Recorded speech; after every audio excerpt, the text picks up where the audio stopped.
अगस्त 2009 के एक इंतहाई गर्म तरीन दिन में मैंने इसे पहली बार देखा। वो तपती सड़क पर रेंगता हुआ दुकानों के सामने भीख मांगते हुए एक प्लाजे के सामने आके डेरा डाल लेता। पसीने से शराबूर, कभी पाँव लंगड़ाता, कभी गिर जाता, कभी बैठ जाता तो कभी रेंगने लगता और कभी कभी गर्म सड़क पर ही लेटा रहता। इसके चेहरे से बला की मजलूमियत टपकती थी।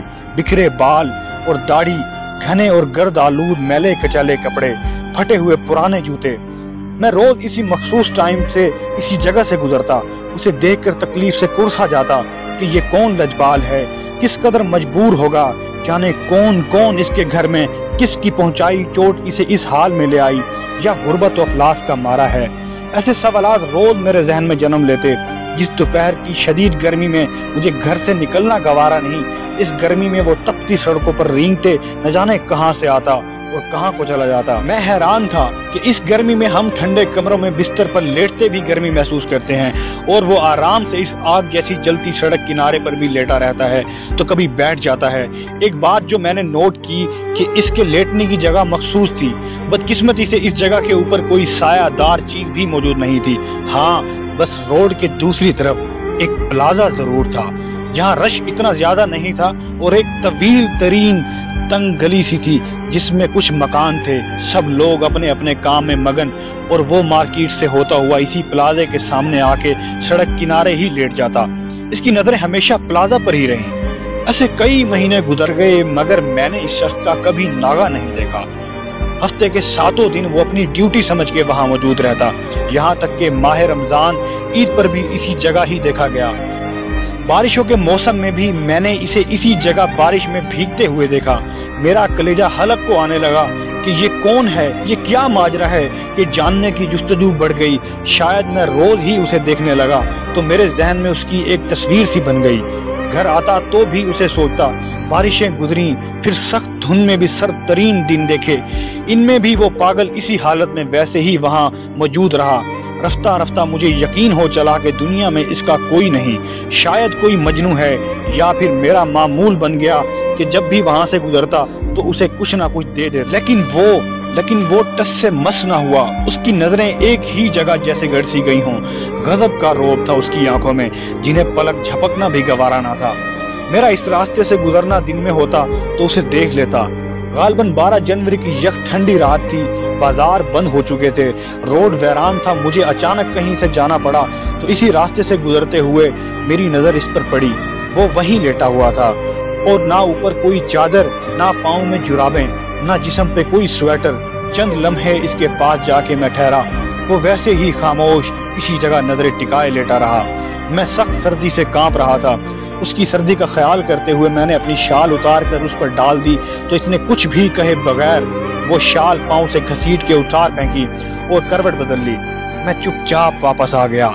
वक्त गुजरता गया, मेरा भी तजस्सुस बढ़ता गया, लेकिन उसे ना सर्दी तोड़ पाई, ना गर्मी, ना बारिश, ना तूफान। हर चीज से बेनियाज था। वो मौसम की मार का इस कदर वो आदी हो चुका था कि उसका जिस्म गर्मी झुलसा चुकी थी, इसका रंग सियाह पड़ चुका था। नाज़रीन, अब हम आते हैं असल हकीकत की तरफ कि इस कुर्बानी की असल हकीकत क्या थी। फरवरी का महीना था, तारीख मुझे याद नहीं, एतवार का दिन था। नाश्ता किया, अखबार उठाया तो शह सुर्खी में खबर लगी हुई थी कि रात एक घर पे हसास इदारों का छापा पड़ा। 5 इंतहाई मतलूब गैर मुल्की दहशतगर्द गिरफ्तार। दहशतगर्दी का बड़ा मंसूबा नाकाम। दिखाया जाने वाला सामान, असलहा और बारूद रोंगटे खड़े कर देने के लिए काफी था। मेरे ध्यान में वही शख्स था। तकरीबन आधे घंटे की ड्राइव के बाद जब मैं वहां पहुंचा तो वो शख्स वहां पर मौजूद नहीं था। एक कोने में इसका फटा पुराना थैला नजर आया। इधर उधर देखा, कहीं उसका नामो निशान तक न मिला। फिर इसके बाद रात को, दूसरे दिन, बल्कि कई दिन इसे मैं देखता रहा, लेकिन वो दोबारा कभी मुझे नजर न आया। न जाने कौन था, किस माँ का लाल, किस बाप का लाडला, किस बहन का भाई, किसकी आंख का तारा, किस सुहागन का सुहाग, किसके सर का साया था, किसने इस वतने पाक की हिफाजत की खातिर अपनी हस्ती मिटा डाली। ना जताया, ना अवार्ड मिला, ना इसे नारे लगे, ना इसका फोटो सेशन हुआ। जी हाँ जनाब, वो एक ISI का एक गुमनाम हीरो था जिसने अपनी जिंदगी का आराम और सुकून, घर बार, बीवी बच्चे छोड़कर एक पागल फकीर की जिंदगी इख्तियार की। गर्मियों की कड़कती धूप में दहकते अंगारों जैसी सड़क पर पागलों की तरह लेट जाता था। मगर किस लिए? जी हाँ, अगर आप मुहिब्बे वतन हैं तो आपने सही समझा। इस वतन अजीज के लिए, इस मुल्क की हिफाजत के लिए जिसे हमने बेशुमार कुर्बानियों के बाद हासिल किया था, और इसकी सालमियत और बका के लिए हमारी अफवाज की बेशुमार कुर्बानियां हैं। इस धरती के बेटों ने मुल्क की अंदरूनी और बैरूनी जंग लड़ते हुए बेशुमार खूने दिल सर्फ किया है। ISI और पाकिस्तान आर्मी, जिसका कोई नैमुल बदल नहीं, ये एक ऐसी अजीम फौज है, पूरी दुनिया में कोई भी मुल्क ताकतवर फौज के बगैर महफूज नहीं रह सकता। हमें अल्लाह पाक का शुक्र और अपनी फौज पर फख्र करना चाहिए, जो बैक वक्त बहुत से ममालिक की अंदरूनी और बैरूनी साजिशों के बावजूद हमारी हिफाजत करती चली आ रही है।